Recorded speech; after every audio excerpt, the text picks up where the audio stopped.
Hello students, welcome to my YouTube channel maths idol. Myself doctor Kavita Gupta.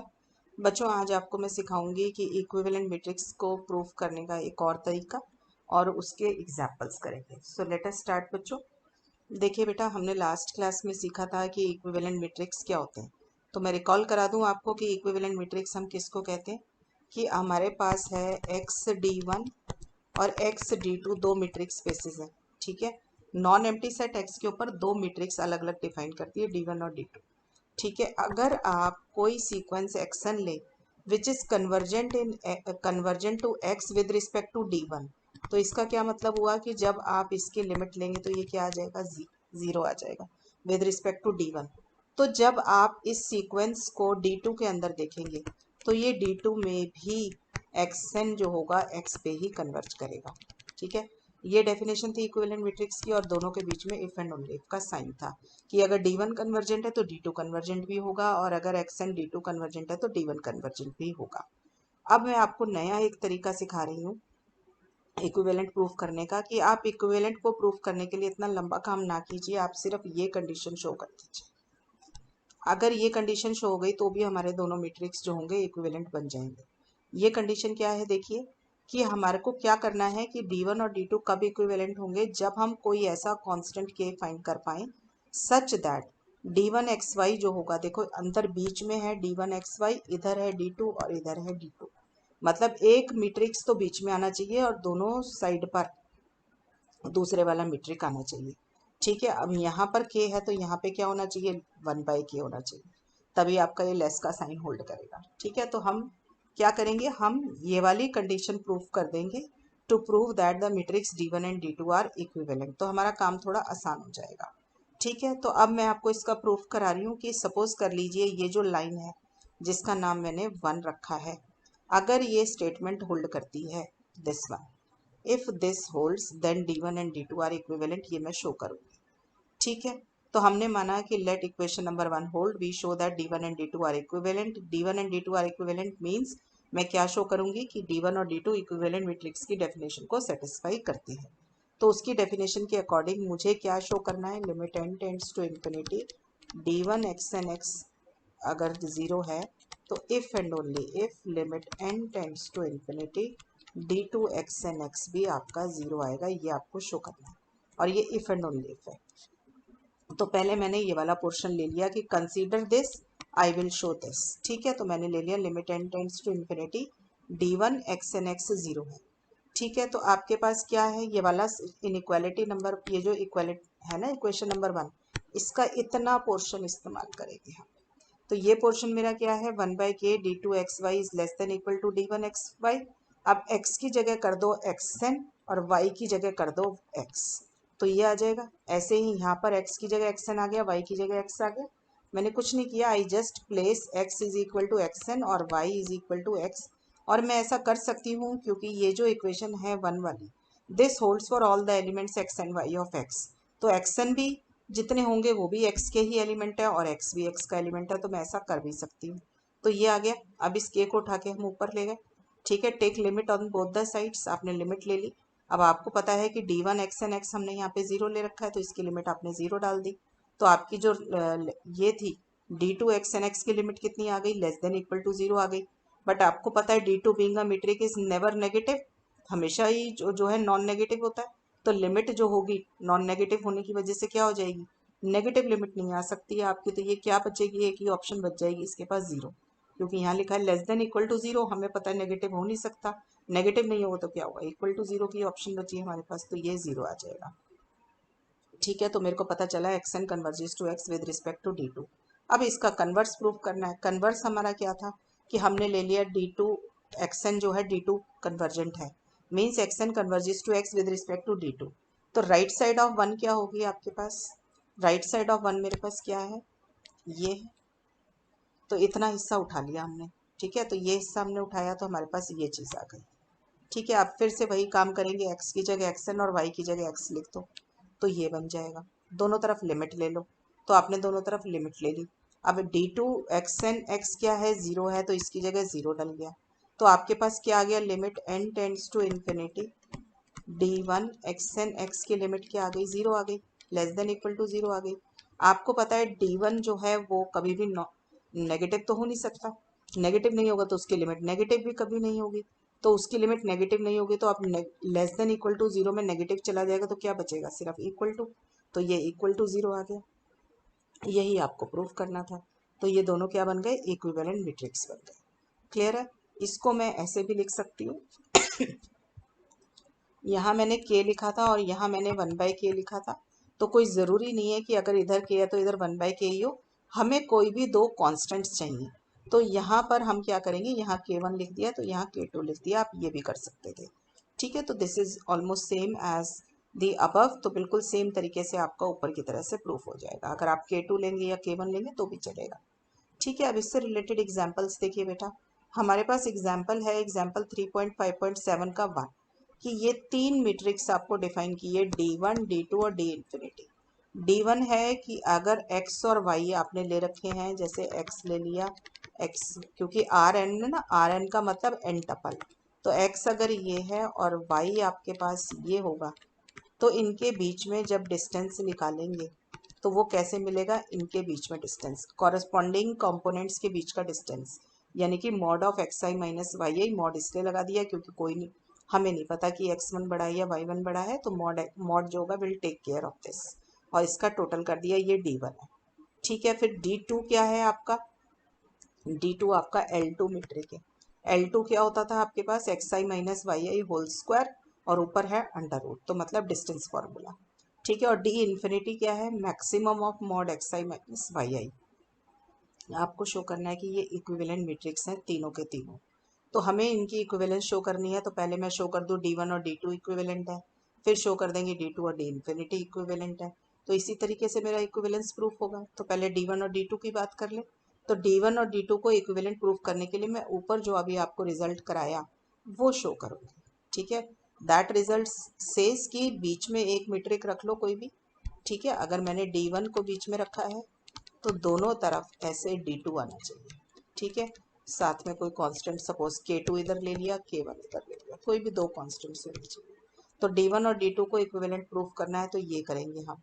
तो हमने क्या लिखा, देखो आप सबको पता है कि xi माइनस वाई का होल स्क्वायर जो होगा summation xi minus y whole square से छोटा होगा, क्योंकि यहाँ पर n टर्म्स का टोटल हो रहा है राइट साइड पर, और यहाँ पे कोई एक टर्म है, तो sum of n positive terms हमेशा बड़ी होगी देन सिंगल टर्म। ठीक है ना, सिंगल पॉजिटिव टर्म, तो मेरे पास ये रिलेशनशिप होल्ड कर गया यहाँ पे।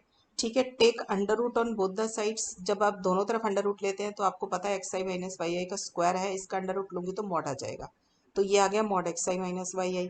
जब इसका अंडर रूट लिया तो इसके ऊपर अंडर रूट का साइन लग गया, अब अंडर रूट का साइन लगा तो ये किसकी डेफिनेशन बन रही है, D2 की, तो मेरे पास क्या आ गया, मॉड xi माइनस वाई क्या बन जाएगा, less than equal to D2 x comma y आ गया। And this statement is true for all i varying from 1 to n। तो जब सबके लिए ट्रू है तो मैंने i को एक बारी 1 डाला, फिर 2 डाला, फिर n डाला, तो जब i को 1 डाला तो ये चीज आ गई, i को 2 डाला तो ये आ गया, i को n डाला तो ये आ गया। तो अब इन सब टर्म्स को टोटल कर दिया, ये जितनी भी इक्वेशन है ये सारी, जब जब इनका टोटल किया तो आपके पास क्या आ जाएगा, यहाँ पे आ जाएगा समेशन,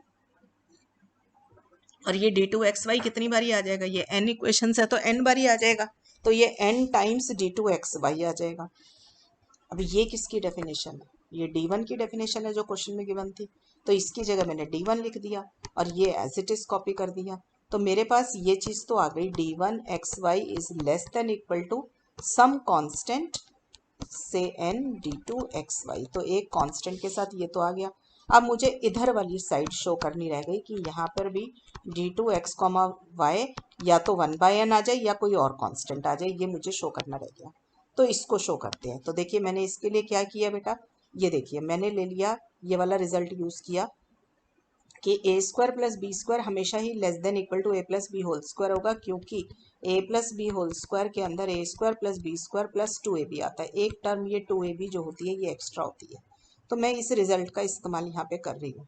तो मैंने क्या किया कि ये इंडिविजुअल स्क्वायर है और यहाँ पे होल स्क्वायर है, देख रहे हो, इसमें स्क्वायर बाहर की तरफ है और इसमें अंदर की तरफ स्क्वायर है, तो अंदर वाले स्क्वायर जो होंगे दैट इज उसका total less than equal to whole square आ गया। अब दोनों तरफ स्क्वायर रूट ले लो। दोनों तरफ स्क्वायर रूट लिया आपने तो यहाँ का जब स्क्वायर रूट लिया तो ये क्या बन गया, summation mod x i minus y आई, और इधर स्क्वायर लिया तो ये डी टू एक्स वाई की डेफिनेशन बन गई। तो ये है डी टू और ये है डी वन। तो जब ऊपर वाला दोनों चीज़ें मैंने कंबाइन की तो मेरे पास आ गया D one x y is less than n D two, और इधर डी टू, तो यहाँ का जो कांस्टेंट आया वो 1 आ गया। तो मतलब मैंने क्या शो कर दिया, k two d two x comma y less than D one x y less than equal to k one d two x y. ये प्रूफ कर दिया, जहाँ पे के वन मेरा एन है और के टू मेरा 1 है। तो ये प्रूफ कर दिया, तो मेरे डी वन और डी टू के आ गए इक्विवेलेंट मैट्रिक्स आ गए। ठीक है बेटा, ये वाला हमारा प्रूफ हो गया। अब मुझे प्रूफ करना है, मैंने D1 और D2 को इक्विवेलेंट किया है, अब मैं कर रही हूँ D1 और D इन्फिनिटी को। कोई D2 और D इन्फिनिटी को कर देंगे वो भी ठीक है, ठीक है ना। तो मेरा D1 के अंदर मॉड वाली टर्म थी और D इन्फिनिटी में मैक्सिमम वाली टर्म थी। तो देखिए mod x i minus y i is always less than sigma mod x i minus y आई।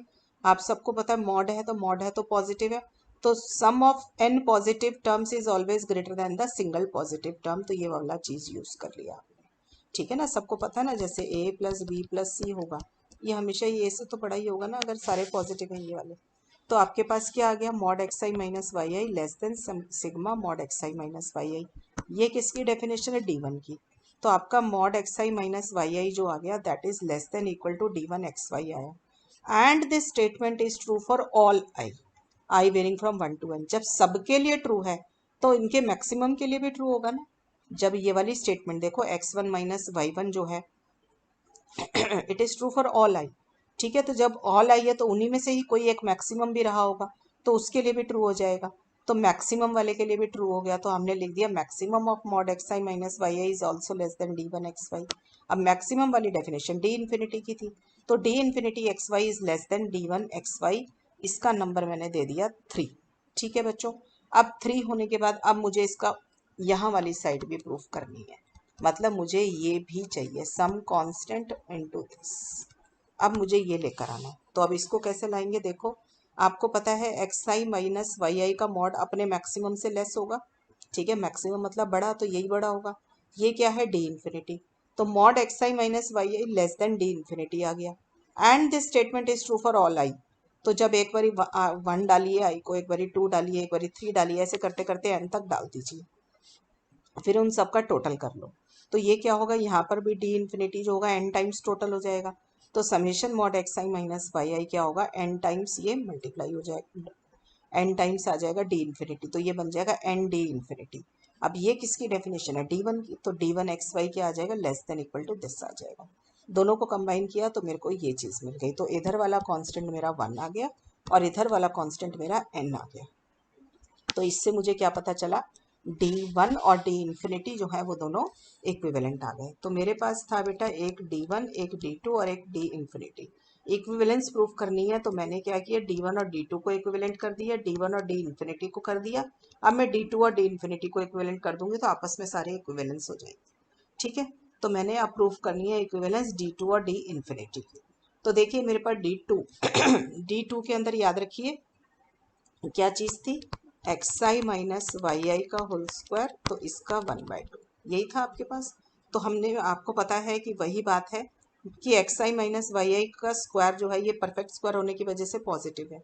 तो sum of n positive term is always greater than single positive term, तो ये वही वाली चीज़ यूज़ कर ली, ये आ गया। अब आप इसके अंदर दोनों तरफ अंडर रूट ले लो।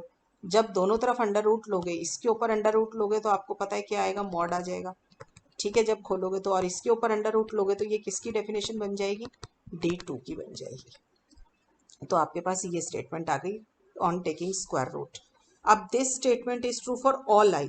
जब ये हर आई के लिए ट्रू है तो I equal to 1 to n सबके लिए ट्रू हो जाएगा। तो इसमें mod x1 minus y one, mod x2 minus y two, mod xn minus y n, सबके लिए ये चीज़ ट्रू हो जाएगी। अब इन्हीं में से कोई एक मैक्सिमम भी जरूर होगा, क्योंकि जब इतने सारे नंबर है तो कोई एक तो सबसे बड़ा होगा। तो जब ये स्टेटमेंट इसके लिए ट्रू है तो मैक्सिमम के लिए भी ट्रू हो गई, तो मैक्सिमम के लिए भी ट्रू आ जाएगी। तो हमने मैक्सिमम के लिए भी ये चीज़ लिख दी। अब मैक्सिमम के लिए ट्रू होता है तो ये क्या होता है, डी इन्फिनिटी। तो D infinity x y is less than equal to D2 x y, ठीक है। यहाँ तक आ गया। तो आपके पास क्या आ जाएगा, एक साइड तो आपकी प्रूफ हो गई। अब आपको इधर की तरफ भी d2xy चाहिए विद सम कांस्टेंट, ये लेकर आना है आपको ताकि ये इक्विवेलेंट बन जाए। तो आप देखिए मॉड xi माइनस वाई हमेशा अपने मैक्सिमम से तो लेस होगा, ठीक है, और मैक्सिमम वाली डेफिनेशन किसकी है, डी इन्फिनिटी की है। तो मॉड xi माइनस वाई क्या आ जाएगा, लेस देन डी इन्फिनिटी आ जाएगा।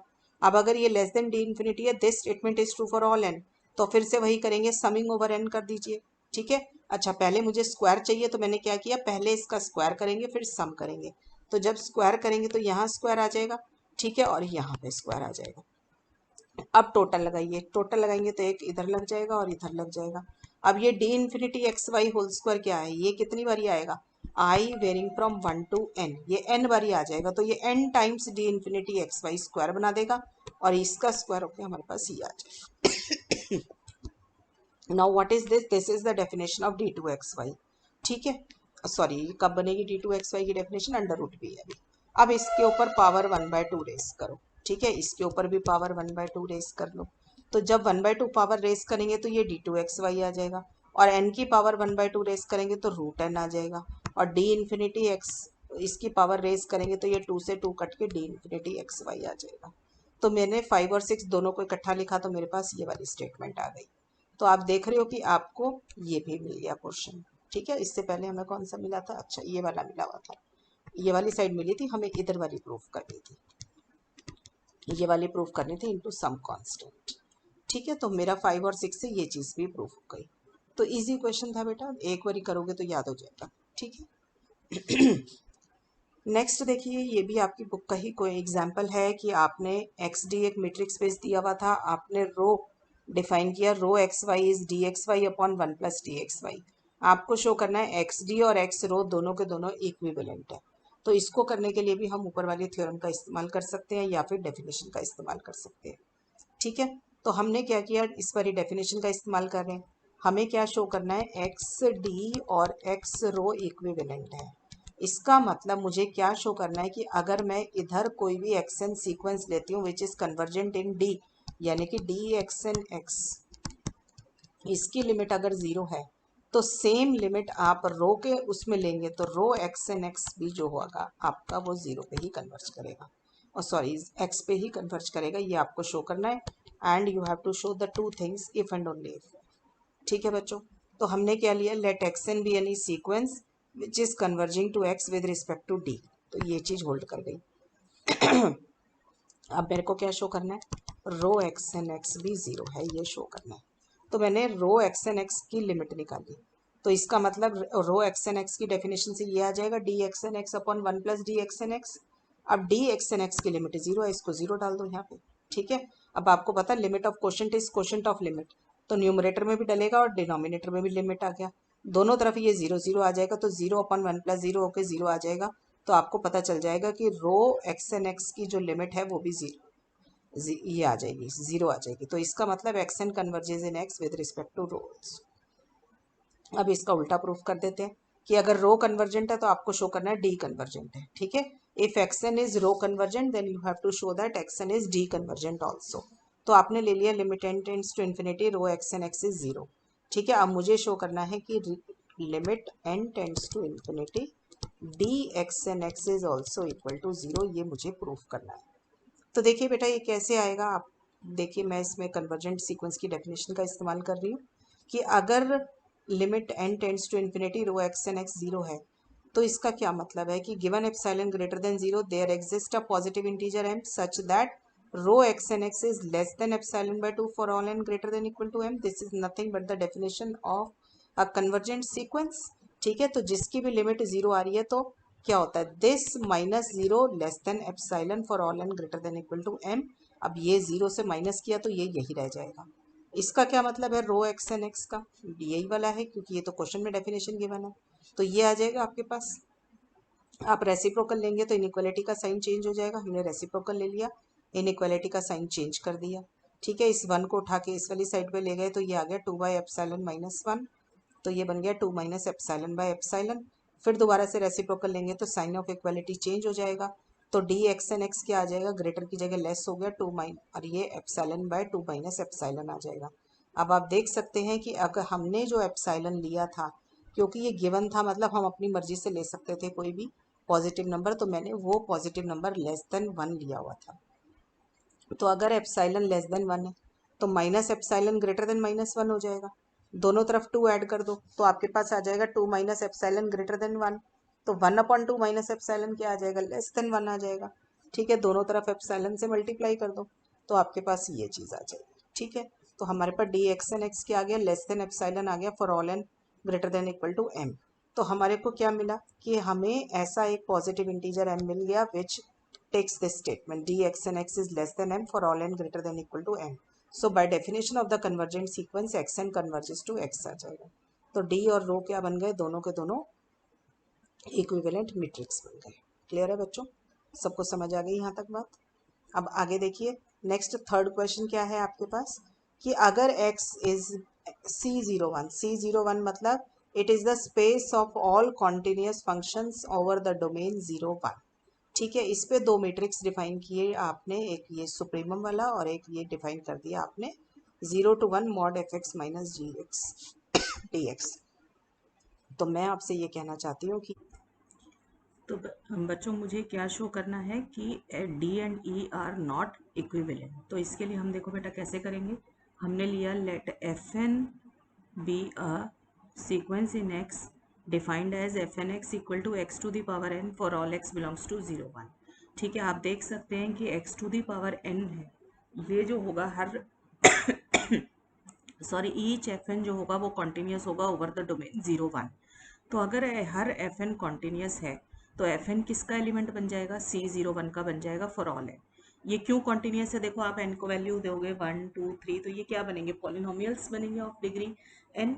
ठीक है, अगर एन की जो भी वैल्यू दोगे, पॉलिनोमियल्स जो होते हैं पूरी रियल लाइन पे कॉन्टिन्यूस है तो 0, 1 इंटरवल पे भी कॉन्टिन्यूस है। तो आपका हर एफ एन कॉन्टिन्यूस है तो f n belongs to C01 आ गया फॉर ऑल एन। अब मैंने एक फंक्शन डिफाइन किया 0, 1 से r पर such that f x is equal to 0 for all x. ठीक है, for all x belongs to 0, 1 मैंने ये फंक्शन डिफाइन कर लिया यहाँ पर। ठीक है, अब आपको दिख रहा है कि एफ एक्स जो है being a constant function it is continuous over the domain 0, 1। तो एफ जो होगा कॉन्टिन्यूस है इसलिए एफ बिलोंग्स टू C01 भी आ जाएगा आपके पास। ठीक है, अब मैंने क्या किया, एफ एन और एफ की मतलब f d f n f निकाला। अब d f n f question में कैसे गिवन था, supremum of mod f n x minus f x. F n x की जगह पे एफ एन एक्स की वैल्यू डाल दी और एफ एक्स की जगह पर एफ एक्स की वैल्यू डाल दी। अब आपको मालूम है कि x to the power n जो है इसमें एन की जो मर्जी वैल्यू ले लो, ये x x square x cube ये जो भी कुछ है आपके पास, ये क्या है आपके पास, अगर एक्सएन जो है ये इंक्रीजिंग फंक्शन है, इंक्रीजिंग फंक्शन है तो ये मैक्सिमम वैल्यू किस पे लेगा, ओवर द डोमेन 0 और 1 पे, 1 पे ले लेगा। तो इसका सुप्रीमम क्या आ जाएगा, 1 to the power n which is equal to 1 for all n. ठीक है, तो मेरे पास क्या आ गया, limit n tends to infinity. अब जैसे आपके पास आ गया ना d of f n f is 1, तो take limit on both sides. तो लिमिट इसकी क्या आ जाएगी, कांस्टेंट की लिमिट कांस्टेंट होती है तो 1 आ जाएगी लिमिट। तो 1 आ गई पर आपके पास 0 नहीं आया, इसका मतलब f n does not converge to f with respect to d. ठीक है, अब मैं इसी की लिमिट ई के रिस्पेक्ट में निकालती हूँ। तो मैंने ई एफ एन एफ निकाला, तो ई एफ एन एफ क्या होगा, 0 to 1 mod f n x minus f x. F n x की वैल्यू डाल दी, एफ एक्स की वैल्यू डाल दी। अब आपको पता है कि एक्स जो है वो 0 से 1 के बीच में है तो पॉजिटिव है तो मॉड जो होगा कभी भी नेगेटिव नंबर नहीं देगा। तो मॉड एक्स एन क्या हो जाएगा, x to the power n ही हो जाएगा। X to the power n को आप इंटीग्रेट करेंगे तो ये आ जाएगा x to the power n plus 1 upon n plus 1। ठीक है, इसकी इंटरवल 0 to 1 में लिमिट लेंगे तो ये क्या आ जाएगा, 1 अपॉन एन प्लस 1 आ जाएगा। दोनों तरफ लिमिट ली आपने तो क्या आ जाएगा, इसकी लिमिट 0 आ जाएगी। तो इसका मतलब एफ एन जो है कन्वर्ज करता है एफ पर with respect to e, but it is not convergent with respect to d. ठीक है, तो मेरी इक्विवेलेंट मैट्रिक्स की डेफिनेशन सेटिस्फाई नहीं हुई तो इसका मतलब d and e are not equivalent. ठीक है बेटा, तो आज मैंने इक्विवेलेंट मैट्रिक्स आपका खत्म कर दिया है बेटा। नेक्स्ट क्लास में लास्ट टॉपिक है इस चैप्टर का कॉन्ट्रैक्शन मैपिंग, वो सीखेंगे और फिर इसकी एक्सरसाइज करेंगे। ठीक है बच्चों, तो पढ़ाई करते रहें बच्चों, ऑल द बेस्ट।